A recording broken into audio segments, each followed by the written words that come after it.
റബീഉൽ അവ്വൽ വരുമ്പോ വരും, ഇയാൾക്ക് മറുപടി, മറ്റേ മൂല്യർക്ക് മറുപടി, ഈ ഹുദവിക്ക് മറുപടി, മറ്റേ ആൾക്ക് മറുപടി. ഇതൊന്നും വേണ്ട. എന്താണ് ഈ വിഷയത്തിൽ ഈ ഉമ്മത്തിന്റെ കാഴ്ചപ്പാട്? നമ്മൾ മനസ്സിലാക്കി കഴിഞ്ഞു. നബി തങ്ങളുടെ കാലത്തില്ലാത്തത് മുഴുവനും ബിദ്അത്താണെന്ന് പറയല്ലേ. 4-ാം നൂറ്റാണ്ടിന് ശേഷമുണ്ടായതാണ്. സമ്മതിക്കുന്നു, 1000 വട്ടം സമ്മതിക്കുന്നു.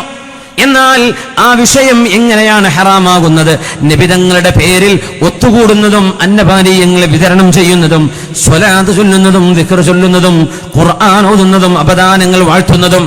എന്നാൽ അവിടെ മദ്യപാനമോ വ്യഭിചാരമോ തോന്നിവാസമോ ഇഖ്തിലാത്തുകളോ അള്ളാഹു ഇഷ്ടപ്പെടാത്തത് ചെയ്യാൻ പാടുള്ളതല്ല. സ്ത്രീ പുരുഷന്മാർ ഇടകലരുന്ന അന്നും പാടില്ല, അതെവിടെയും പാടുള്ളതല്ല.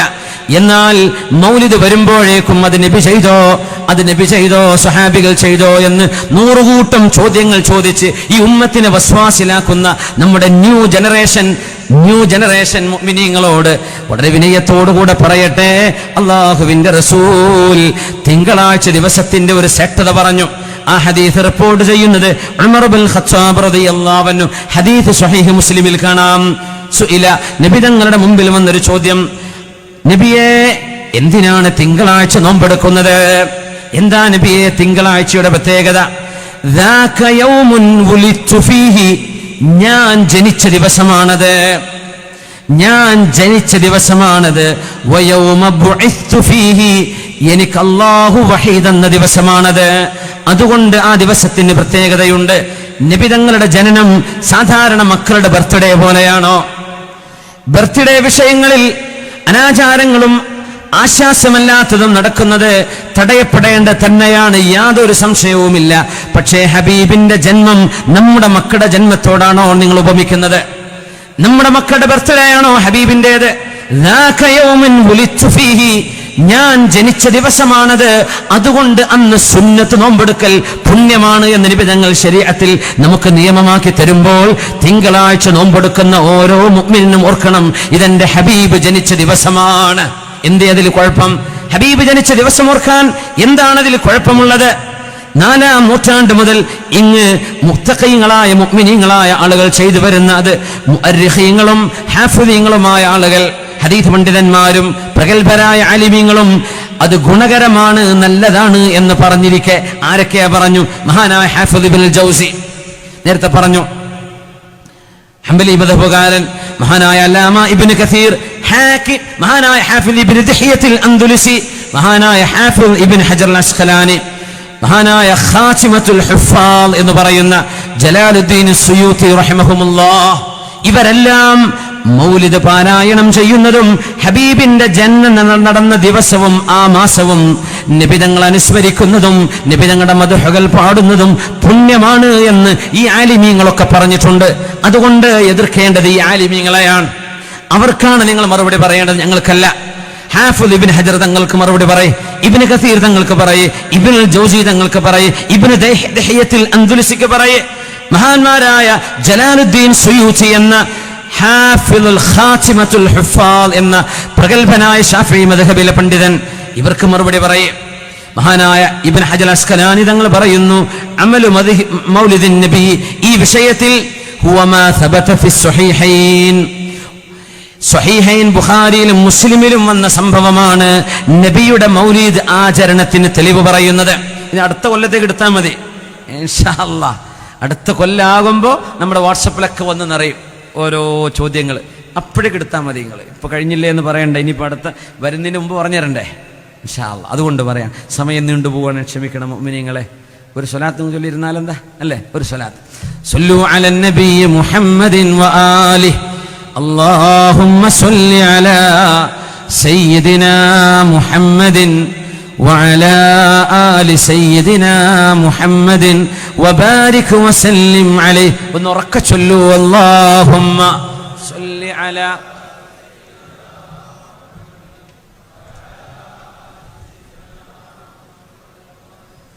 عليه ഒന്നുകൂടെ اللهم صل على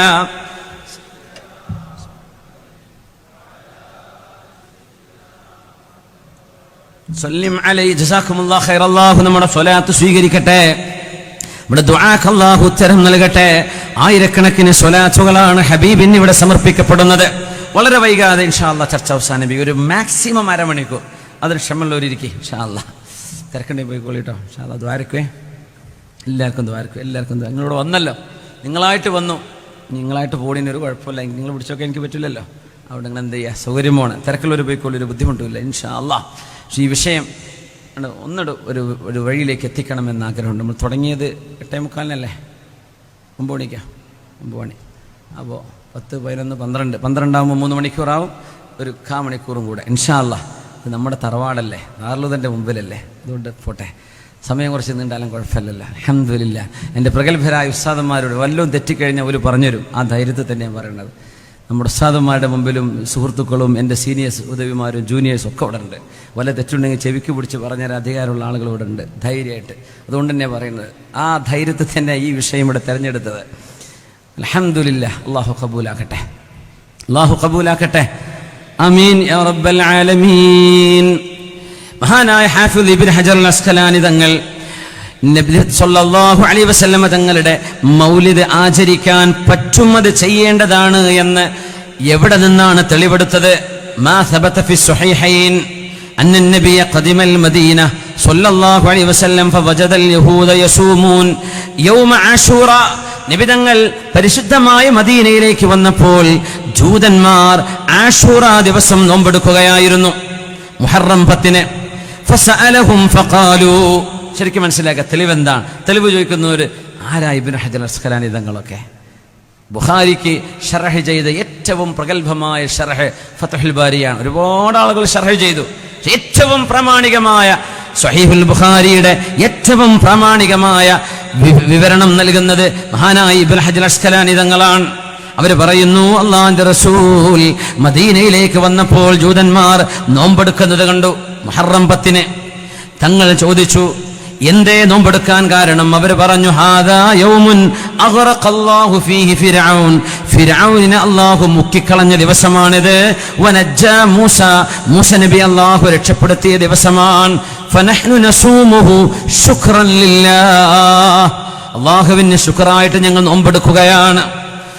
മഹാനായ ഹാഫിദ് ഇബ്നു ഹജർ തങ്ങൾ അൽ അസ്ഖലാനി ഈ സംഭവത്തെ ആസ്പദമാക്കി വിവരിക്കുകയാണ്. അവരാണ് വിവരിച്ചു തരേണ്ടത്, അവരാണ് മനസ്സിലാക്കി തരേണ്ടത്. ഹദീസിന്റെ ബുഖാരിയുടെ പരിഭാഷ വീട്ടിൽ കൊണ്ടുപോയി വെച്ചിട്ട് നമുക്ക് നിയമം ഉണ്ടാക്കാൻ കഴിയില്ല. നമ്മൾ ആ മനസ്സിലാക്കുന്നതല്ല നിയമം, അത് ആലിമീങ്ങൾ പറയണം. ഹാഫിദ് എന്നവർ പറയട്ടെ, ഫയുസ്തഫാദു മിൻഹു ഫിഅലു ശുക്രില്ലാഹി അലാ മാ ബിഹി ഫീ യൗമിൻ മുഅയ്യനിൻ മിൻ ഇസ്ദാഇ നിഅമത്തിൻ ഔ ദഫ്ഇ നിഖ്മ. അങ്ങനെ വന്നാൽ നമുക്കൊരു നന്മയോ ഒരു അപകടമോ സംഭവിച്ച ദിവസം ആ നന്മക്ക് ശുക്റായും അള്ളാഹു രക്ഷപ്പെട്ട അപകടത്തിന് അള്ളാഹുവിന് ചെയ്യുന്ന പ്രായശ്ചിത്തമായിട്ടും അള്ളാഹുവിന്റെ വിപത്തുകൾ തടുക്കാൻ ഉദ്ദേശിച്ചുകൊണ്ടും അള്ളാഹുവിന് നന്ദി പ്രകടനം ഏതെങ്കിലും ഒരു പ്രത്യേകമായ ദിവസം ചെയ്യുന്നത് കൊണ്ട് യാതൊരു വിരോധവുമില്ല. എല്ലാ ദിവസവും ആ ദിവസം പ്രത്യേകമായ ദിവസം വരുമ്പോൾ ഒരു നന്മ ചെയ്യുന്നത്. ഒരു ഉദാഹരണം പറയാം. എൻ്റെ ഒരു സുഹൃത്തുണ്ട്, തൃശ്ശൂർ ജില്ലക്കാരൻ, റഷീദ് എന്നാണ് അവരുടെ പേര്, അബുദാബിയിലുണ്ട്. ഇപ്പോഴത് കേൾക്കുന്നുണ്ടോ എന്ന് എനിക്കറിയില്ല. അദ്ദേഹം ഒരു കർട്ടൻ ജോലിക്കാരനാണ്. അദ്ദേഹത്തിൻ്റെ ഉമ്മ ഇപ്പോഴത്ത് മരിച്ചു, അനുജൻ മരിച്ചു, അവർക്കൊക്കെ പുറത്തു കൊടുക്കട്ടെ. അദ്ദേഹം ഒരു അനുഭവം പറഞ്ഞു. അദ്ദേഹം ലിഫ്റ്റ്, ഒരു വീട്ടിൽ കർട്ടൻ്റെ പണിക്ക് ചെന്ന് ദുബൈയിൽ അബുദാബിയിലെ ഒരു വീട്ടിൽ ലിഫ്റ്റിൻ്റെ ഒരു ഹോൾ ഉണ്ടായിരുന്നു, കണ്ടില്ല. അറിയാതെ 3-ാം നിലയിൽ നിന്ന് ഒരൊറ്റ ചവിട്ട് ആ ഹോളിലേക്ക് നേരെ അങ്ങ് താഴെ വീണു. 3 നിലയിൽ നിന്ന് താഴേക്ക് ലിഫ്റ്റിൻ്റെ. അദ്ദേഹം പറയാ, എന്തോ ഒരു കാവൽ, ഞാൻ ആ 2 വയറിൻ്റെ ഇടയിൽ തലകുടുങ്ങി, എൻ്റെ ഒരു പ്രയാസം ഉണ്ടായില്ല. തല പൊട്ടി മരിക്കേണ്ട കേസാണ്, അത്രയും അപകടകരമായ സിറ്റുവേഷൻ. അദ്ദേഹം അതിന് പകരം എല്ലാ കൊല്ലവും ഒരു പശുവിനെ അറുത്തിട്ട്, ഇനി പശു ആരാധകർ ഇപ്പോൾ പ്രശ്നമാക്കുമെന്നറിയില്ല, ഒരു മൂരിനെ അറുത്തിട്ട്, ഒരു കാലിയെ അറുത്തിട്ട് ജനങ്ങൾക്ക് സ്വതക്കയായി മാംസം വിതരണം ചെയ്യാറുണ്ട്. ആ ചെയ്തതിൻ്റെ വിതരണം ഇപ്പോൾ കഴിഞ്ഞ ആഴ്ച നടന്നു, ഈ കൊല്ലത്തേത്. അത് പറഞ്ഞു, എനിക്ക് അള്ളാഹു ചെയ്തൊരു നിഅമത്തല്ലേ, എന്നെ രക്ഷപ്പെടുത്തിയില്ലേ, ഞാൻ അദ്ദേഹം അങ്ങനെ ചെയ്യാണത്. അദ്ദേഹം ആ വിഷയം എന്നെ അറിയിച്ചു, അർഹരായ ആളുകളെ കിട്ടുമെന്നൊക്കെ ചോദിക്കാൻ വേണ്ടിയിട്ട്. അത് നടന്നു, ഇപ്പോൾ കഴിഞ്ഞ ആഴ്ച നടന്നു. അതിന് മാംസ വിതരണം നടത്തി, 2 ആഴ്ച മുമ്പ് നടന്നു കഴിഞ്ഞു. ഓരോ കൊല്ലവും ഇബ്നു ഹജർ തങ്ങൾ ഇതാ പറഞ്ഞു, ഒരു സംഭവം നമുക്ക് നടന്നു, അതിനെ ആ കൃത്യമായ സമയം വരുമ്പോൾ അള്ളാഹുവിന് ശുക്ർ ചെയ്തിട്ടൊരു നന്മ ചെയ്യൽ ഒരു വിരോധമല്ല, ഒരു വിരോധവുമില്ല. وأي نعمة أعظم من نعمة بروز هذا النبي نبي الرحمة. കരുണയുടെ നബിയായ അഷ്റഫുൽ ഖൽഖ് തങ്ങൾ അല്ലാഹുവിന്റെ റസൂൽ വന്ന നിഅമത്തിനോളം വലിയൊരു നിഅമത്ത് ഉമ്മത്തിന് എന്താണുള്ളത്? അപ്പൊ നബി മരിച്ചില്ലേ? നബി വഫാത്തായ ദിവസം കൂടിയല്ലേ അത് ഒന്നുകൂടെ ആവർത്തിക്കുന്നു. മുമ്പ് നമ്മൾ പറഞ്ഞിട്ടുണ്ട്, വഫാത്ത് ആചരണം, ദുഃഖാചരണം എന്ന് പറയുന്നത് ശറഇൽ 3 ദിവസമാണ് ശറ അനുവദിച്ചത്. 3 ദിവസമേ ദുഃഖിച്ചിരിക്കാൻ പാടുള്ളൂ. ഒരാൾ മരിച്ചു കഴിഞ്ഞാൽ ദുഃഖ ആചരണം, ദുഃഖങ്ങൾ ഒരു പക്ഷേ കൊല്ലങ്ങളോളം നീണ്ടുവരും. പക്ഷേ ദുഃഖാചരണം, ആളുകൾ വന്ന് ആശ്വസിപ്പിക്കുന്ന ആ പരിപാടി 3 ദിവസമാണ് മഅ്സം. അത് കഴിഞ്ഞാൽ മഅ്സമില്ല. പക്ഷേ സന്തോഷത്തിന് അതിരുകൾ അല്ലാഹു വെച്ചില്ല. അതുകൊണ്ട് നബി തങ്ങളുടെ ജന്മദിനമാണ് നമ്മൾ ആഘോഷിക്കുന്നത്. അപ്പൊ മഹാന്മാരുടെയൊക്കെ വഫാത്താണല്ലോ ആചരിക്കുക. നബി തങ്ങളുടെ ജന്മം മുബാറക്കായ ജന്മമാണ്. ഒരു മഹാനാവുന്നത് നമ്മൾ അറിയുന്നത് അവരുടെ ജീവിതം കഴിയുമ്പോഴാണ്. അവരുടെ ജീവിതത്തിലെ നന്മ ചെയ്തവർ വഫാത്താകുമ്പോഴാണ് ഒരു മഹാനെ നമ്മൾ മഹാനായി മനസ്സിലാക്കുന്നത്. അതുകൊണ്ട് നമ്മുടെ ആചരണം അവരുടെ വഫാത്താണ്. എന്നാൽ അഷ്റഫുൽ ഖൽഖ് അങ്ങനെയാണോ? നബിയെ ജീവിച്ചിരിക്കുമ്പോഴും മരിച്ചിരിക്കുമ്പോഴും അങ്ങ് തൊയ്യിബല്ലയോ നബിയെ എന്ന് ഹബീബിനെ ചുംബിച്ചിട്ട് സുദ്ദീഖ് തങ്ങൾ പറഞ്ഞ വാക്കതാണ്. ഹബീബിന്റെ ജന്മം തന്നെ പുണ്യമല്ലേ? വഫാത്തും ജീവിതവും എല്ലാം അല്ലാഹു ഈ ഉമ്മത്തിന് നൽകിയ അനുഗ്രഹമല്ലേ? എല്ലാറ്റിലും അനുഗ്രഹമുണ്ടല്ലോ, എല്ലാറ്റിലും അനുഗ്രഹമുണ്ട്. ഹയാതി ഖൈറുൽ ലക്കും വവഫാതി വമമാതി ഖൈറുൽ ലക്കും. അതുകൊണ്ട് ഇമാം ബൈഹഖി തങ്ങൾ നമ്മുടെ മദ്ഹബിലെ ഇമാം ശാഫിഈ തങ്ങളെ സംബന്ധിച്ച് ഉദ്ധരിച്ചത് അൽ മുഹ്ദസാതു മിനൽ ഉമൂരി ദർബാനി. നബി തങ്ങളുടെ കാലത്തില്ലാത്തത്, സ്വഹാബിമാരുടെ കാലത്തില്ലാത്ത ബിദ്അത്ത് എന്ന് പറയുന്ന സംഗതി രണ്ടെണ്ണമുണ്ട്. ബിദ്അത്ത് ദലാലത്തുണ്ട്, എന്നാൽ ബിദ്അത്ത് ദലാലത്തുണ്ട്, എന്നാൽ ബിദ്അത്ത് മുഹ്ദസത്തുൻ ഗൈരി മദ്മൂമ. ആക്ഷേപിക്കപ്പെടാൻ പാടില്ലാത്ത എത്രയോ നന്മകൾ നബിയുടെ കാലശേഷം ഉണ്ടായിട്ടുണ്ട്. അതുകൊണ്ടാണ് ഉമർ എന്നവർ നിഅമത്തിൽ ബിദ്അത്തു ഹാദിഹി എന്ന് പറഞ്ഞത്. ഇതെല്ലാം വഇദാ കാനത് ഫലൈസ ഫീഹാ റദ്ദുൻ ലിമാ മദാ. അതുകൊണ്ട് നമ്മുടെ ആരോപിക്കുന്ന ആളുകൾ നബിതങ്ങൾ ചെയ്തില്ലല്ലോ എന്ന് പറയുന്നത്, നബിതങ്ങൾ ചെയ്യാത്തത് ആർക്കും ചെയ്യാൻ പാടില്ല എന്ന അർത്ഥമില്ല എന്ന് ആദ്യമേ നമ്മൾ ചർച്ച ചെയ്തു കഴിഞ്ഞു. അത്തർകു ലൈസ ബിഹുജ്ജത്തിൻ. ചെയ്തില്ല എന്നത് ഒരു തെളിവല്ല. ചെയ്തില്ല എന്ന് ചെയ്യാൻ പാടില്ലെന്ന്. അങ്ങനെയാണെങ്കിൽ ഇന്ന് മൈക്കുണ്ടോ? ഇത് ഉപയോഗിക്കുന്നില്ലേ? 2 ഹറമൈനുകൾ ഉപയോഗിക്കുന്നില്ലേ? ലോക മസ്ജിദുകൾ ഉപയോഗിക്കുന്നില്ലേ? എന്തെല്ലാം സംവിധാനങ്ങൾ, എന്തെല്ലാം സംഗതികൾ, കോടിക്കണക്കിന് സംഭവങ്ങളില്ലേ തങ്ങളുടെ കാലത്തില്ലാത്തത്? നമ്മൾ ഉപയോഗിക്കുന്ന മൊബൈൽ ഫോൺ അടക്കം ഇതിന്റെ വിധി എന്താ? ജായിസ്. അൽ അസ്ലു അൽ ഹിൽ. ഹലാലാവലാണ് അസ്ല്, ഹറാമാവൻ തെളിവ് വേണം. അസ്ലു അലൈക്കും മാ ഹറമ റബ്ബി. എന്റെ റബ്ബ് ഹറാമാക്കിയത് എന്താണെന്ന് ഞാൻ പറഞ്ഞു തരാം. എന്താണ് അതിന്റെ അർത്ഥം? ഹലാലാണ് അസ്ല്, അത് ഹറാമാണെങ്കിൽ തെളിവ് വേറെ വേണം. ഇത് ചെയ്യരുതെന്ന് ആരെങ്കിലും പറഞ്ഞോ? ഇമാം സുയൂത്തി റഹ്മത്തുള്ളാഹി അലൈഹി വഅമലുൽ മൗലിദി ലൈസ ഫീഹി മുഖാലഫത്തുൻ ലികിതാബിൻ വലാ സുന്നത്തിൻ. മൗലിദ് കഴിക്കുന്നതിൽ ഖുർആനിനോ സുന്നത്തിനോ വിരുദ്ധമായി ഒന്നുമില്ല. ആര്? ഖാതിമത്തുൽ ഹുഫാൽ ഇമാം സുയൂത്തി തങ്ങൾ. വലാ അസരിൻ വലാ ഇജ്മാഇൻ. പണ്ഡിതന്മാരുടെ ഏകാഭിപ്രായത്തിനോ സ്വഹാബത്തിന്റെ അസറിനോ നബിയുടെ സുന്നത്തിനോ അള്ളാന്റെ കിതാബിനോ വിരുദ്ധമായി ഒന്നും മൗലിദ് കഴിക്കുന്നതിലില്ല, നബിയുടെ ജനനം ആചരിക്കുന്നതിൽ ഇല്ല. ഫഹിയ ഗൈറു മദ്മൂമ. അത് ആക്ഷേപിക്കാൻ പാടില്ലാത്തതാണ്. ആര് പറഞ്ഞു? ജലാലുദ്ദീൻ സുയൂത്തി റഹ്മഹുല്ലാ. കമാ ഫി ഇബാറത്തി ഷാഫിഈ. ഷാഫിഈ തങ്ങൾ അങ്ങനെയല്ലേ പറഞ്ഞത്? നബിയുടെ കാലത്തില്ലാത്തത് എല്ലാം ശിർക്കാണ്, കുഫറാണ്, ബിദ്അത്താണെന്ന് പറയല്ലേ. ഫഇന്ന ഇത്ആമ അത്ആം. ഭക്ഷണം കൊടുക്കുന്നത്, അതിൽ അൽ ഖാലി അൻ ഇഖ്തിറാഫിൽ ആസാമി. തെറ്റുകളില്ലാതെ ഭക്ഷണം കൊടുക്കുക, കള്ളു വിളമ്പി, അത് ഹറാമാണ്, ചെയ്യാൻ പാടില്ല. പാവപ്പെട്ടവർക്കും വിശക്കുന്നവർക്കും കൂട്ടുകാർക്കും നാട്ടുകാർക്കും ഭക്ഷണം വിളമ്പിക്കൊടുത്താൽ എന്തു കുഴപ്പം? ഫഹുവ ഇദൻ മിനൽ ബിദഇൽ മൻദൂബ. അത് സുന്നത്തായ ബിദ്അത്താണ്. കമാ അബ്ബറ ബിഹി അൻഹു ബിദാലിക സുൽത്താനുൽ ഉലമാഇ അൽ ഇസ്സ് ഇബ്നു അബ്ദുസ്സലാം.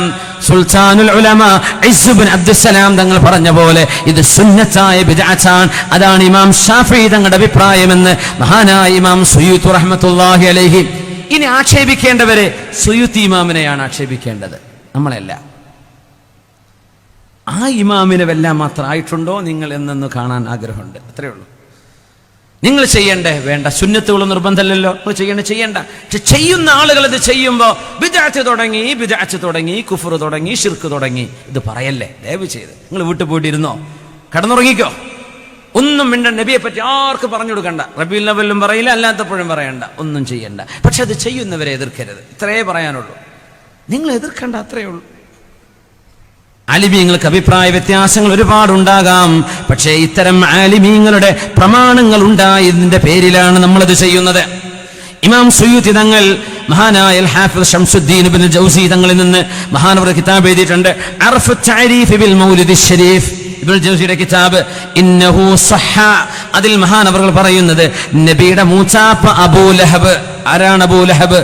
ഖുർആനിൽ സൂറത്ത് ഇറക്കിയില്ലയോ, തബ്ബത് യദാ അബീ ലഹബിൻ വതബ്.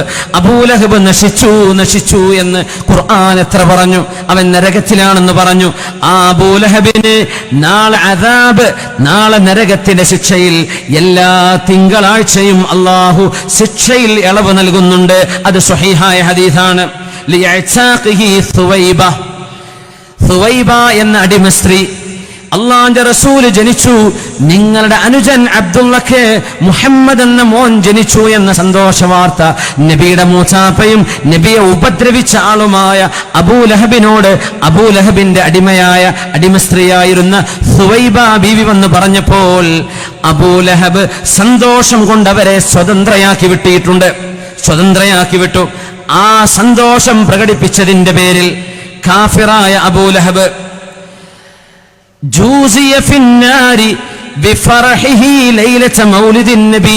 അല്ലാഹുവിന്റെ റസൂൽ ജനിച്ച ആ രാത്രിയിൽ ആ പെണ്ണിനെ സ്വതന്ത്രയാക്കി സന്തോഷം കാണിച്ചതിന്റെ പേരിൽ നരകത്തിൽ എല്ലാ തിങ്കളാഴ്ചയും അല്ലാഹു അബൂ ലഹബിന് ശിക്ഷയിൽ ഇളവ് കൊടുക്കുന്നുണ്ടെങ്കിൽ ഫമാ ഹാലുൽ മുസ്ലിം അൽ മുവഹിദ് മിൻ ഉമ്മത്തി മുഹമ്മദിൻ. മുഹമ്മദ് നബിയുടെ ഉമ്മത്തിലെ മുസ്ലിമീങ്ങളുടെ അവസ്ഥ പിന്നെ എന്താണ്?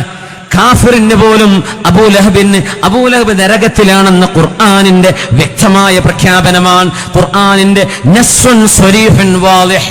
എന്നിട്ട് പോലും നാളെ അല്ലാഹു നരകശിക്ഷയിൽ നിന്ന് അബൂ ലഹബിന് എല്ലാ തിങ്കളാഴ്ചയും ഇളവ് കൊടുക്കുന്നുണ്ടെങ്കിൽ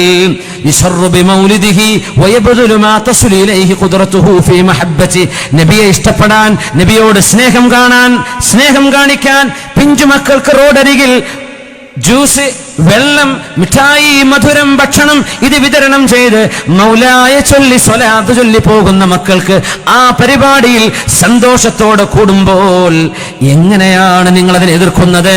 ആ മുഅ്മിനായ മനുഷ്യന് എത്ര കൂലി അല്ലാഹു കൊടുക്കും? ഇത് മുഅ്മിനീങ്ങളാണ് ചെയ്യുന്നത്. ലഅംരി ഇന്നമാ യകൂനു ജസാഉഹു മിനല്ലാഹിൽ കരീം അൻ യുദ്ഖിലഹു ബിഫദ്ലിഹി ജന്നത്തൻ നഈം. അല്ലാഹു ആ മുഅ്മിനീങ്ങളെ ഹബീബിനോട് സ്നേഹം കാണിച്ചതിന്റെ പേരിൽ സ്വർഗം കൊടുക്കുമെന്നല്ലേ പറയേണ്ടത്? ഒരു സംഭവം പറയട്ടെ.